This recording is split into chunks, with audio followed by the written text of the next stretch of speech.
In the last part, we have got introduced to strains. Also, we have got introduced to what are normal strains and what are shear strains. In this part, we'll be seeing strains in more detail.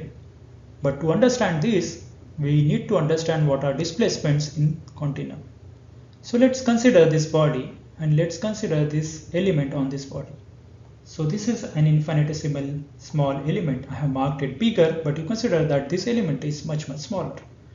Let's now deform this body under tension and compression and see how these elements or the displacements of these points on this element are occurring.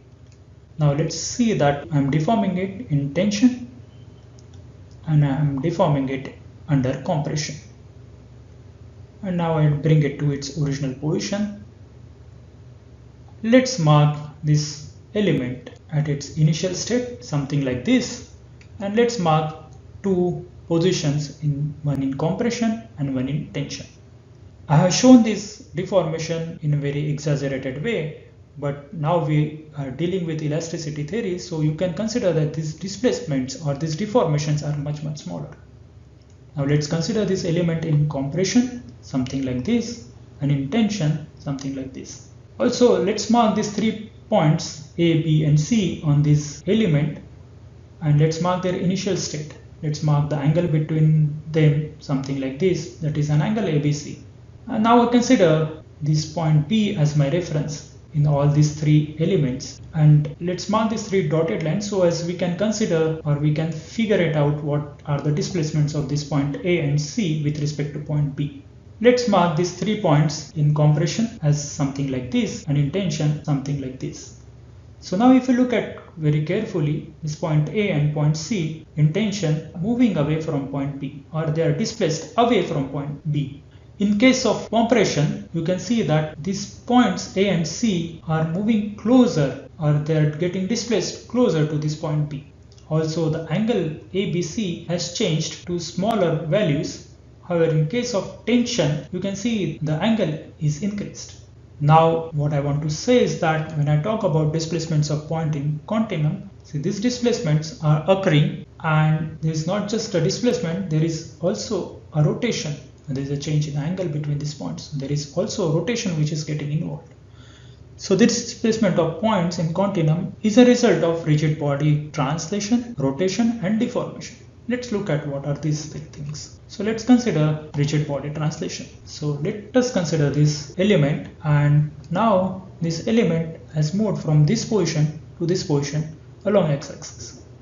So I can say that there is no change or there is no deformation of this element, or this has moved from this point to this point. There are no strains developed here. Now what is rigid body rotation? So I have this element, and this element is simply rotated something like this. There is no strain developed here as well. And when I talk about deformation, I have this element which gets deformed something like this. So when I apply stress, there is a deformation. So this displacement consists of 3 things. One is rigid body translation, rigid body rotation and deformation. However, when I talk about deformation of material, I am interested in this part only. But when I want to understand displacements, I have to consider all these 3 points. However, when I apply stress, there is a deformation which is occurring. And if I am interested in this, I need to figure it out what is rotation and translation. And if I remove this rotation and translation from these displacements, I can find out what is deformation.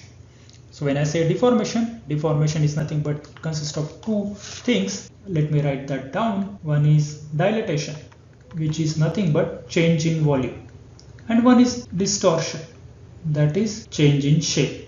Now, to understand deformation in more detail, we need to find out what are displacements. So let's consider displacements of point.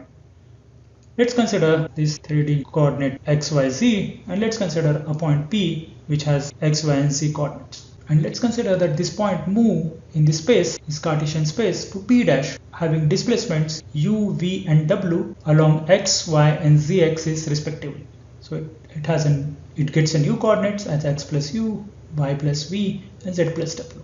Now when I say we have to find out displacement, let's find out a displacement tensor. So now we are dealing with 3D space. So this displacement tensor is second order tensor, so it will be having 9 components. as I mentioned in my previous slides as well. Let me write that down.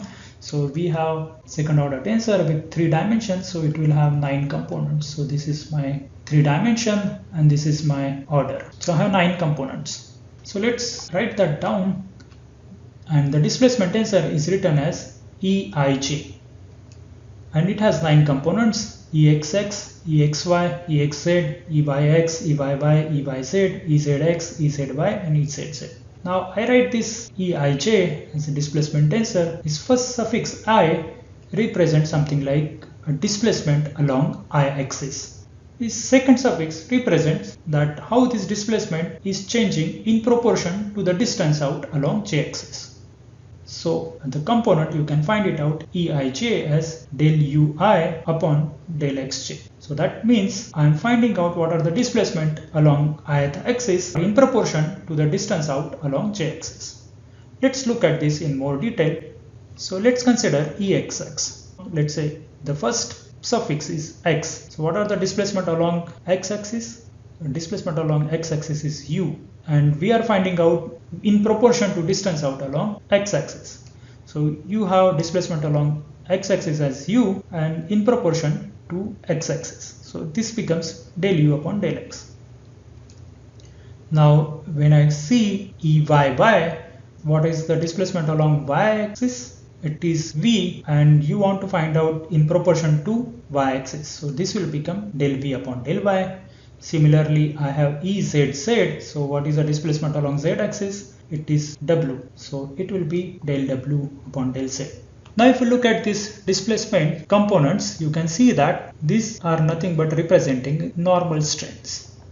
Del u upon del x, del v upon del y, del w upon del z. These are normal strains along x, y and z directions. But these are now my displacement components. Now we need to find out what is Exy, Exz, or these components which are off diagonal. So I found out what are diagonal components, which are nothing but your normal strains. Now we have to find out what are shear displacements. So these are, I can call this as, let me write that down. I can say these diagonal elements as normal displacements, while these are nothing but off diagonal are shear displacements. And let me find those components now using this definition. To do that, let's consider my coordinates something like x and y, and then consider a 2D element something like this a, b, c, d. And now let's consider there is a shear displacement. So that is getting, this element is getting shear deformed, something like this a, b dash, c dash and d dash in this fashion. Now when I try to find out Exy, what is the first suffix represent? That is a displacement along x-axis. So when I say a displacement along x-axis, these are the displacement along x-axis. This is how the displacement along x-axis are occurring, and I call it as u. This is what I have defined. So these are displacement along x-axis. This y represents in proportion to the distance out along y-axis. So you can see that I have this displacement at this point, I have displacement at this point, I have displacement at this point, till this point and till this point, and you can see that this displacement is increasing with respect to y position or along y direction. Understand this? Let me mark that down as well. So I have this u which is displacing in this direction, but this displacement, you can see that these displacements are increasing along y axis, and I call this as Exy. This is nothing but my Exy. And how to write this down? Exy, what is the displacement along x-axis, is del u upon del y, and this is what my shear displacement component will be. So I can write Exy as del u upon del y. Similarly, if I look at these displacements are along y direction. This is my v, and if you look at these displacements are increasing in proportion to the distance out along x-axis. So what will be this my component? This component becomes Eyx. This will be my Eyx. So I have Eyx, that is displacement along y-axis, which is nothing but v, which is increasing in proportion to the distance out along x-axis. So this becomes Eyx. Similarly, Exz. Now this first suffix represents what is our displacement along x-axis. So displacement along x-axis is u, and it is increasing along z-axis. So this should become del u upon del z. Now using this definition, I can find out all components of Eij, that is a displacement tensor, and I get all these components. I have already mentioned the diagonal components are your normal strains. However, these are your shear displacement components. Mind you, in some textbook it is written something like this. So when I represent, let me write that down as well. So if this I have x1, x2 and x3, and if I use these coordinates, these components are written in this fashion, and you can find out all these components something like this. So do not get confused, it's just a way of representing. Just remember this definition, you will be able to find out what are the components of this displacement tensor. Also keep in mind that we are dealing with this infinitesimal strain theory. Those strains which are developed are much smaller, or these displacements are much smaller. Now with this, we have got introduced to displacement tensor. Now let's look at what is rigid body rotation. So to do that, let's consider this xy plane and let's consider this element A, B, C, D. And now when I say a rigid body rotation, the average rotation of this element ABCD, when it is rotated, it can be defined as an average rotation of the two perpendicular line segments. Let's understand this. I have these two line segments AB and AD, which I am considering to be perpendicular, and how these are getting rotated, and average of this will give you what is an average rotation of this element. We'll be looking at it very shortly, but let's look at what are the sign conventions involved when I talk about rigid body rotation. The sign convention says when I move counterclockwise, I consider that rotation has to be positive. When I move in clockwise manner, I consider that rotations to be negative. So with this sign convention and with this definition, let's understand how this element is getting rotated. So when I talk about rotation, it is represented by a symbol omega, and I have written as z as suffix. So that means this element is being rotated with respect to z direction, which is perpendicular to the plane. So I can rotate this element with respect to z direction or z axis, which is perpendicular to this element as well as this plane. I can also write that there is a rotation which is occurring in xy plane. This is another way of writing rotation. So I can write this as omega xy. Now onwards, I will be sticking with this notation xy because we are using two suffix notations when I talked about displacement tensor. So I want to stick with this two suffix notation for rotation as well. Now let's understand how this element is rotated with respect to z direction or in xy plane. So let's see that there is a deformation which is occurring. This occurs in this fashion: A, B dash, C dash and D dash. Now this omega z will be given by this definition, that is average rotation of the two perpendicular line segments. Now I consider AB and AD are my two perpendicular line segments. Now AB is rotated somewhere to AB dash and AD is rotated to AD dash. So I can write this as rotation of AB with respect to Z direction and rotation of AD with respect to Z direction. So I write this two rotations and I take an average of this, and that's how I get a rotation of this complete element ABCD. Now I define that this AB is rotated by angle alpha and this AD is rotated by angle beta, something like this I have marked here. Now to find out what is rotation, I need to find out this alpha angle. So let's find out what is rotation of this AB line segment with respect to Z direction. I call it as alpha, and we have to figure it out what alpha is. To do that, let's magnify this, and I have AB rotated to AB dash, and this is my alpha. So this scenario occurs in the deformation. As I mentioned in my previous slide as well, that when there is a deformation, there is also rotation which also takes place.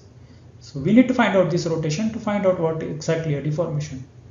So I have this AB which is being rotated to AB dash. In this also I have exaggerated it. So to do this, let's extend this point and join this point, or I draw perpendicular to here to AB from B dash, and this is nothing but my new point. Let's mark this BQ so that we can find what is this angle alpha. So I can write tan alpha to be PB dash upon AP.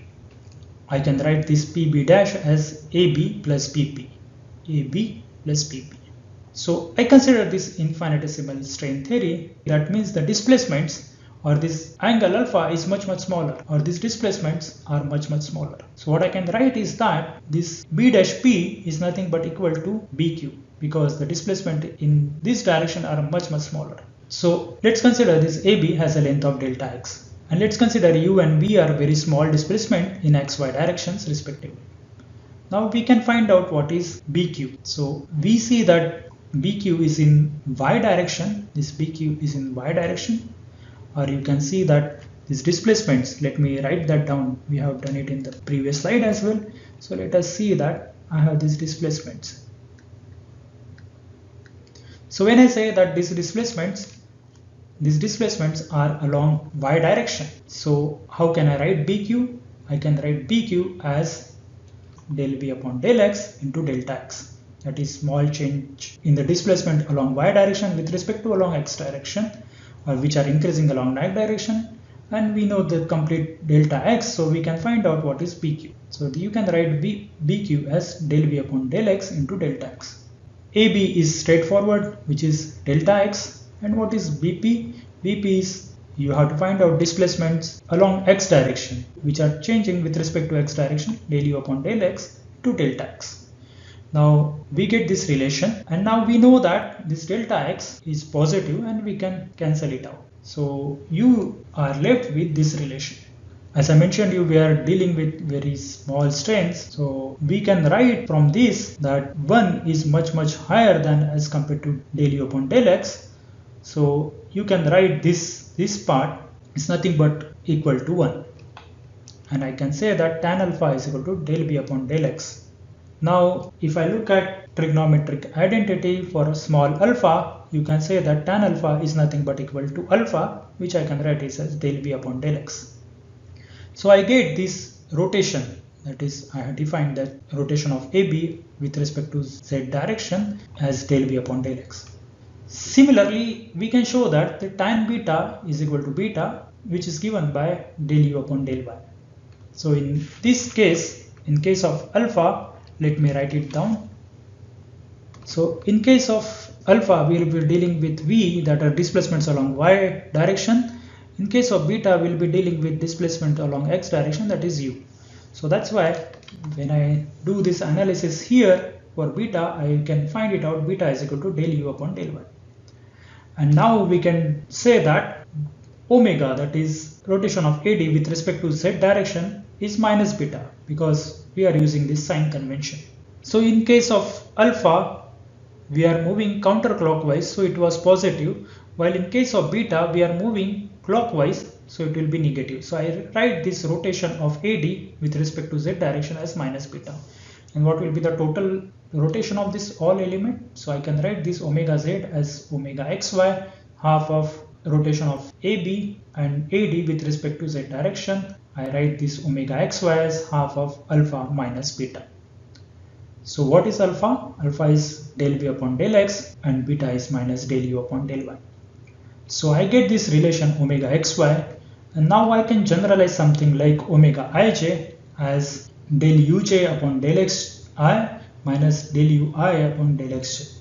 So if you look at this omega xy carefully, let's say if it is xy, so I have displacements along y direction which are changing with respect to x direction, minus displacement along x direction which are changing with respect to y direction.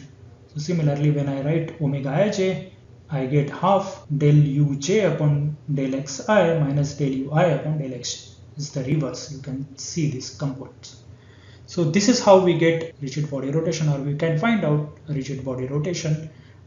Now we have defined omega ij. Let's find out what are the components of omega ij. So I have, this is also a second order tensor, so you can see that it will have 9 components as omega xx, omega xy, omega xz, omega yx, omega yy, omega yz, omega zx, omega zy, and omega zz. Now by using this definition, I can find out what are all these 9 components. So let's look at again, let's consider this omega zy, how to find out this. So let me write that down, omega zy. So you can write that omega zy as something like omega x, right? This is zy plane, so it will have a rotation. You can rotate this with respect to x direction.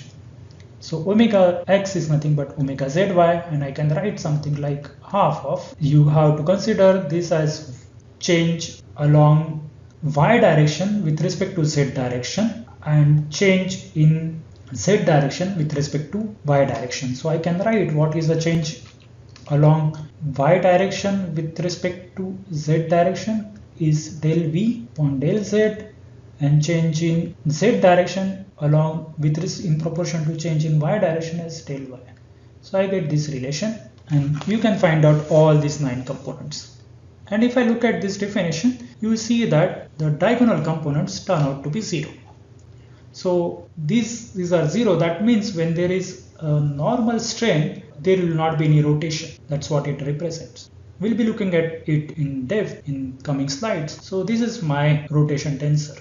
Now in the previous class, we have defined normal strains as epsilon xx as del u upon del x, epsilon yy as del v upon del y, epsilon zz as del w upon del z, and we have also defined shear strain gamma xy as del v upon del x plus del u upon del y, where I can write this, or I can generalize this as gamma ij as del uj upon del xi plus del ui upon del xj, where I is not equal to j. That's how you can find out shear strains. Now, as I mentioned you earlier, we have to find out strain components. So what we have to do is that we have to remove this rotation part from displacement. Now to understand this, how the rotation is involved in deformation, let's consider this plane xy again, and let's consider this small element, and let's consider that it's just get rotated. So when I say rotated, let's say this is being rotated by beta, this line segment, and this line segment is rotated by alpha, like in this fashion. So beta is written as del u upon del y, we have already figured it out, and alpha can be written as del v upon del x. So you can see that these displacements are along y direction for case of alpha, and these are changing with respect to x direction. So it becomes del v upon del x. We have looked at this also in previous slide. And now in case of displacements, I can write Eij is equal to del ui upon del xj. That's the first definition we have seen for any component of displacement tensor.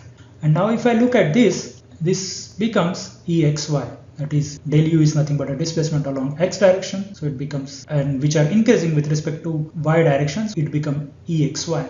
Similarly, this becomes Eyx. Now let's consider 2 more scenarios where you have this element, and this element is getting distorted, something like this, and another element where you have a deformation occurring in this fashion. Here in this case, I consider Exy, that is, this is equal to minus Eyx. And in this case, I consider that Exy, these displacements, are not equal to Eyx, and in this case, Exy is equal to Eyx. So here these are equal but are of negative sign. In this case, let's say Exy, let's say if I consider how this becomes positive or negative, let's say if I consider these are the displacements which are increasing, these are positive displacements, so u remains positive, and these are increasing with respect to positive y direction. So this becomes positive. However, in this case, you have v which is in the negative direction. So you have negative, but these are increasing with respect to positive x. This becomes Eyx, but it will be of negative sign. So with this, let's see how we define omega xy. Omega xy is defined as half of del v upon del x minus del u upon del y. This is what the component is.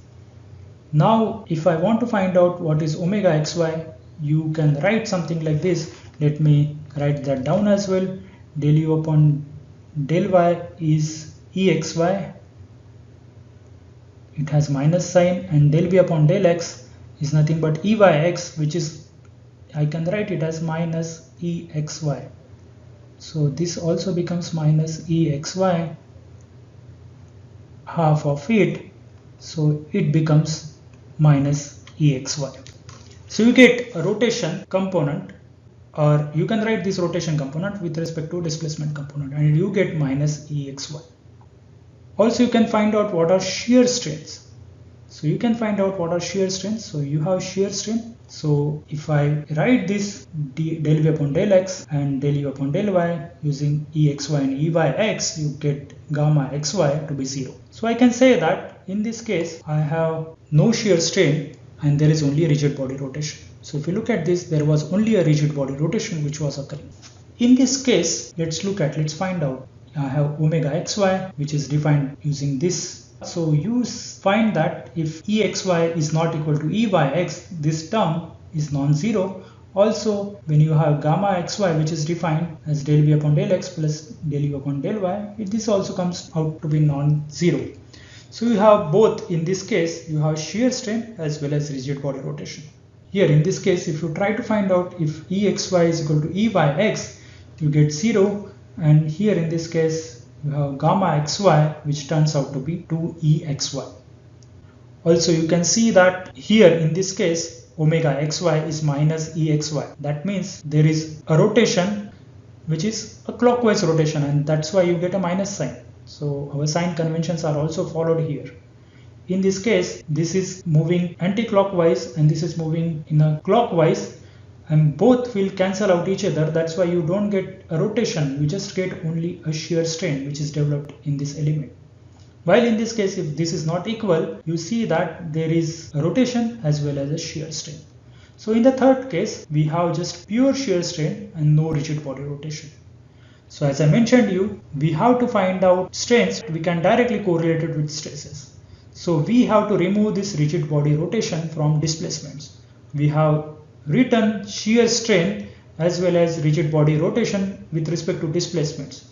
Now we know the displacement tensor, and we need to find out what are strains which we can directly correlate with stresses, because rigid body rotation does not involve deformation. Now to find out a stress tensor, you can find out them by how much rigid body rotation that if removed gives a strains. So you have this strain component, you have displacement component, and you have to subtract this rotation component from this displacement tensor. So you have this strain component, which you can find it out by removing rotation component from this displacement component.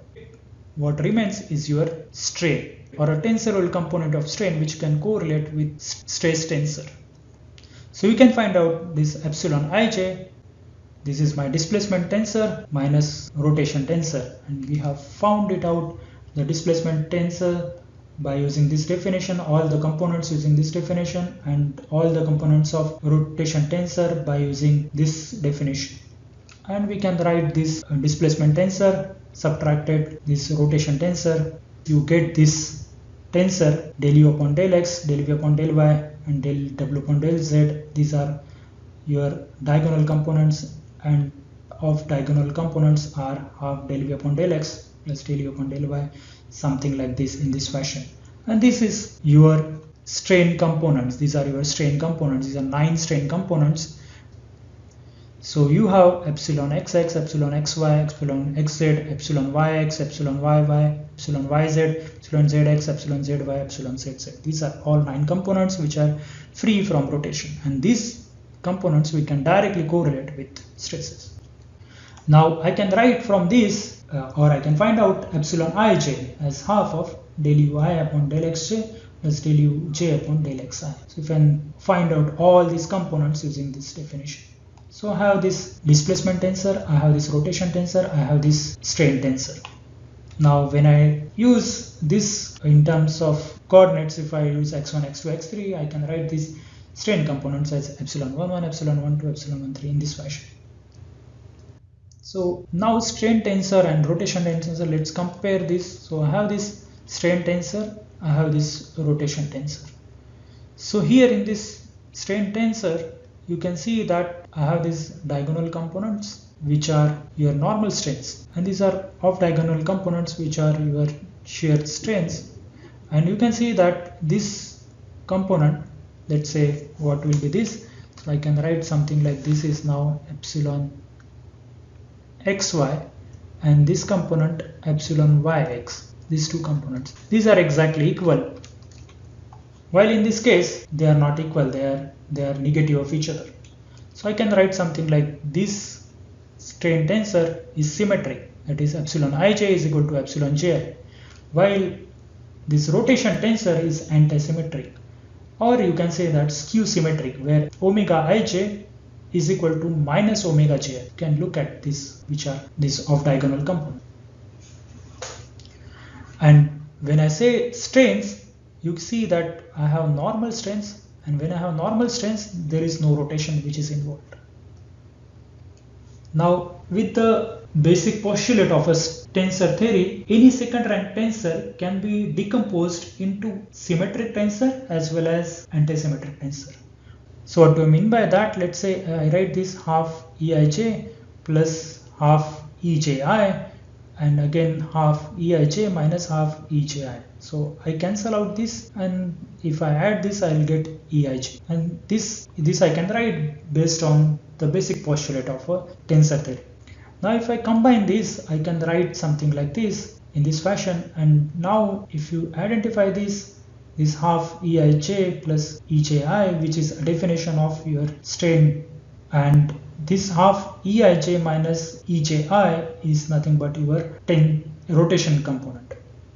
So I can write the displacement as a strain as well as a rotation component. This addition, I can do that. This is another way of looking at it. Now we have found out shear strain as gamma Ij is equal to del uj upon del xi plus del ui upon del xj. And I can write this using displacements. So this can be written as Eij, and this can be written as Eji. This is a definition of displacements. So if you remember what we have written displacement, let me write that down as well. So we have written, let's say if I write Exy, I write something like this. So if I write Eij, that is displacements along I direction which are changing with respect to j direction. This is what the definition, and we can write this Eij plus Eji as shear strain. And if you look at this definition of tensorial strain component, I can write this shear strain in terms of tensorial component where I is not equal to j. That's very important point to remember, that this shear strain can be written in terms of a tensorial component. Now this is a tensorial strain which I defined, and this has 9 components. And to correlate with stresses, I can replace this tensorial component using shear strains, something like this. So this is a very important identity. I can replace these components using shear strains. When I write something like this, let me write that down. In some textbooks, if it is written something like this, gamma xy, gamma xz, these components, gamma yx, epsilon yy, gamma yz, gamma zx, gamma zy, epsilon zz. This is not my tensorial part. This is not a tensorial part. This is not a tensor. The tensor is this part. So, or this part. So when you want to correlate the stress with strains, so you have to find out these components of all strains. So if this is written in textbooks, you have to convert back to this part so that you can correlate with the stresses or the stress component. And this is nothing but a 4th rank tensor which correlate the stress tensors with strain tensor, and we'll be looking at this in our future classes. With this, I will stop here.